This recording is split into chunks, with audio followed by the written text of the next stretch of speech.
We've already given you some communication videos, how to improve communication in marriage. Right. Today, you get some examples of how to improve communication in marriage from us.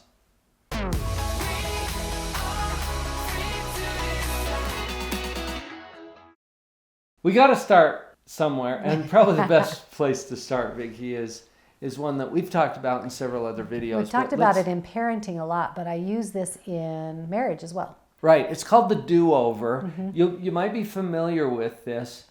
We all goof up from time to time. And so let's say, for example, Vicki, that you and I are having a conversation and I say something stupid and boneheaded like I do sometimes.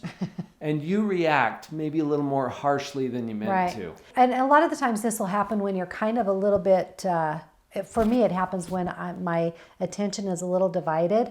Right. And so I'll catch something you said and I'll just throw something at you. And I'll like, oh, wait, that came off a lot more harsh than I expected.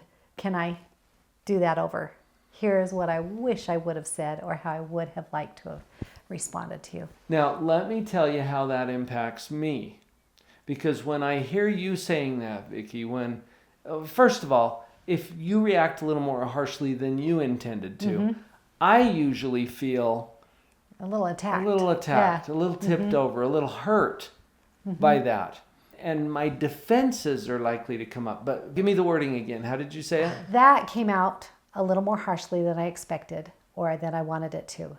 Can I have a do-over? Oh, yeah. So, as soon as she says that, my defensiveness melts.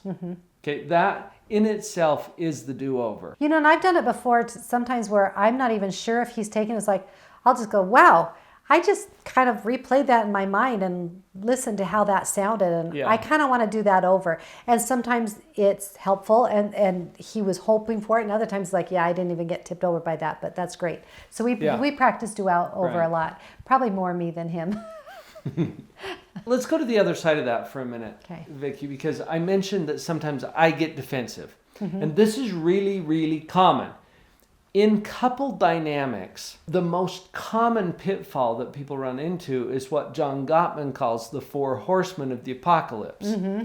Criticism, defensiveness, contempt, and stonewalling. Now notice that the second part of that negative cascade is defensiveness.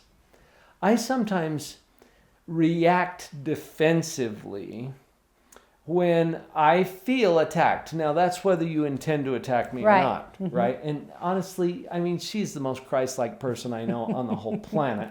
She doesn't intend to hurt me ever, but sometimes if you react too harshly, like we talked about before, I'm going to feel defensive. Now, let's go to my side of that for a minute. What can I do if I'm feeling defensive? Here's what I would suggest. Go instead to listening to understand.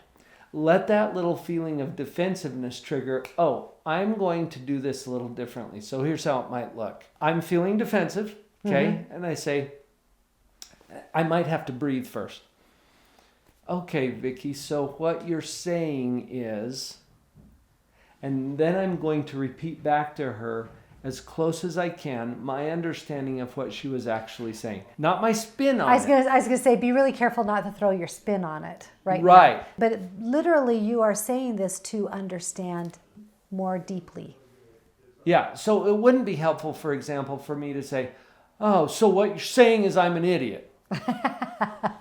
Even if that's what she is saying. But she would never say that. For me to say, okay, so what you're saying is you're feeling upset about the way I made that purchase without consulting with you first. See, I'm really trying to grasp what it was that she was saying and give it back to her in a way that she'll recognize it. Now, this is important. If she recognizes what I'm giving back to her as being what she actually thought, there's going to be a shift. Have you noticed this as well? Yeah. A shift in the energy of the communication. So instead of being defensive, well, I can make decisions about purchases, to, okay, so what you're saying is that, okay, and put it back in a way that she'll recognize it. That's the key. One of the biggest differences between us is sometimes I just want to say things and I feel better once I've said it, and I don't want it fixed. And so I know this about myself. I've learned that it's really good sometimes to just prep him for that. Look, because I really want to fix it. To start with. So you just say, look, I just really have to just say this and get it out there. And I don't need you to fix anything. I don't need you to change anything. I just want you to hear it. Brilliant.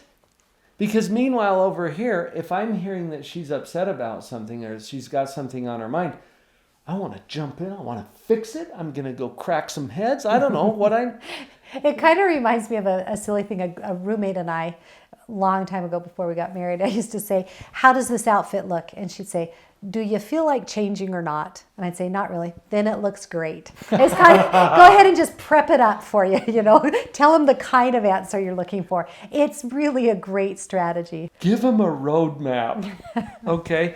Don't assume that your spouse is going to read your mind, because quite honestly, especially us as husbands, we suck at that. We just are not very good at it. And so we're going to go off with our own agenda. But for you to approach it that way, Vicki, and to give me a roadmap, hey, I don't need you to respond to this. I just need to say it. I just want you to listen.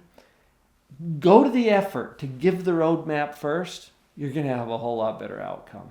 A very common situation that comes up in couple communication is sharing sometimes difficult feedback. I hate it. I hate it when I've hurt her because I love her. I want her to be happy, but I do things on a regular basis that are kind of dumb. And so sometimes you'll need to give me feedback about that. Now, you're so diplomatic and kind and skilled at communication that you'll do that well, but I might still feel like I need to apologize or I need to What if I were just to receive the feedback by saying something like, thank you for sharing that. I needed to hear that. I think one of the advantages that this sort of thanking instead of always apologizing when there's feedback going on is if I want to give some feedback to improve our communication, and I'm not really upset or anything, there's just feedback, right? If I am worried that you're going to start apologizing and stuff, it's going to make it less likely for me to share. I really just want to be heard. And sometimes going to the apology doesn't feel as much like you're heard. And so just be willing to to accept feedback for what it is and say thank you for telling me that. And then think about it for a while. In fact, you know what? That's one of the mantras that I like to repeat sometimes. Gratitude, not guilt. Yeah, so you can even say thank you for being patient with me while I figure this out. Instead of I'm sorry I keep getting mad. Right. They're very different. They have a different energy to them. And thank you for loving me enough to give me that kind of feedback. It's a powerful way to replace some of the guilt and the shame that can creep in otherwise. Hey, we're open to your experiences too. In fact, in the comments below, if you could just share some examples of things that have worked for you. We've shared a few things that are working for us, and we're happy to team up with you too. In fact, if you'd like to get on a free breakthrough call with one of our coaches, a member of our team, click on the link down below, drpauljenkins.com/breakthrough call, and we'll get you on a free call with one of our coaches.